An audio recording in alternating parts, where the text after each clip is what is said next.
Mes chers compatriotes, mesdames, messieurs, je prends la parole parce que je viens d'entendre un événement très grave qui est promis à un Congolais, Monsieur Aya Tonga. Aya Tonga est un compatriote très courageux, un compatriote très déterminé et qui a su prendre des positions que beaucoup n'ont pas voulu ou pu prendre sous le prétexte qu'ils étaient membres de Mboshi et que on trompe jusqu'à présent les Mboshi en disant que c'est eux qui ont le pouvoir, mais en réalité ils sont utilisés. Et je crois que cela, Tonga l'a compris. Alors je prends la parole parce que par une vidéo qui m'était arrivée, j'ai entendu toute la peine qu'exprimait Aya Tonga, pardon, sur la fatwa qu'on aurait pu prendre contre lui. D'abord, cela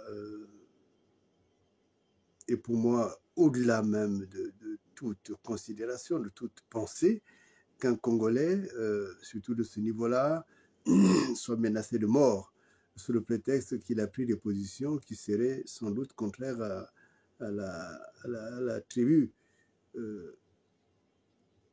Et je m'insurge en tant que compatriote, en tant que homme politique,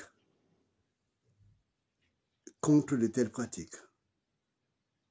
Et je voudrais que les Congolais comprennent que c'est une chose grave que d'arriver maintenant à instaurer des fatwas dans le Congo.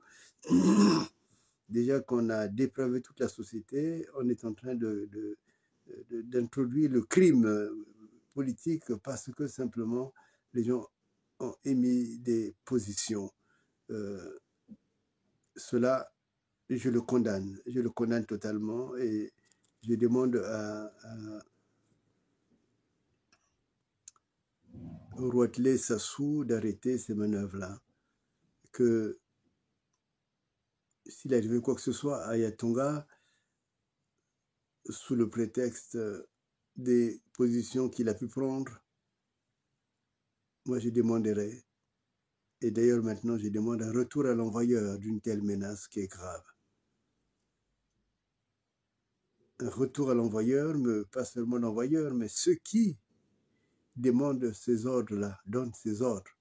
En l'occurrence, le Roatelet Sassou. Sassou, il faut vraiment que tu arrêtes. Tu arrêtes parce que je crois qu'il y a des limites. Non seulement toute ta vie, tu n'as fait que tuer depuis ton enfance. Tu as tué des Congolais valables. Mais tu ne comprends pas que tu te mets dans un danger toi-même plus grand. Et bien, parce que c'est vraiment, tu es dans le... c'est pire que le rouge. Hein. C'est le rouge. C'est des chacals qui vont te manger, qui vont finir ta vie. Tu as le sentiment que la vie est devant toi. Non, la vie est derrière toi. Et devant toi, il y a l'enfer. Il faut appeler les choses par leur nom. Ce ne sont pas des idées, des choses, mais c'est une réalité. Donc, arrête de transmettre des messages comme ça, arrête de transmettre des ordres comme cela. D'abord, le Congo n'est pas à toi, et deuxièmement, Aya Tonga ne t'appartient pas. Aya Tonga est un Congolais, et moi je le défendrai. Et s'il le faut, je le vengerai. Et je voudrais vraiment que cela soit clair. Clair que la vie politique ne peut pas être une vie de fatwa. Clair que le Congo nouveau n'est pas ce Congo où on utilise l'argent du Congo pour tuer les Congolais. Et le Congo nouveau, c'est celui de la liberté d'opinion. On peut ne pas être d'accord sur les points, mais on se respecte. Et je crois que les pays qui sont devenus des grandes démocraties dans le monde ont utilisé ce principe-là. Et c'est le principe du respect de l'autre. parce que l'autre est créé à l'image de Dieu. Et en tant qu'Imago Dei, nul ne peut disposer de sa vie. Et nul ne peut donc disposer de la vie d'Aya Tonga. Aya Tonga, je voudrais en toute amitié t'assurer de mon soutien. Arrête la panique. Tu as un Dieu vivant, il te protège. N'aie pas peur. Et je demande à tous les Congolais de protéger les Congolais, de ne pas se laisser perturber par ces mercenaires qui se sont enrichis alors qu'ils étaient très pauvres. C'était des vaches très, très, très maigres qui sont devenues des vaches grâce au Congo et grâce aux Congolais et aux Congolaises. Le Congo est sacré et le Congolais est sacré. On ne peut pas toucher à la vie du Congolais.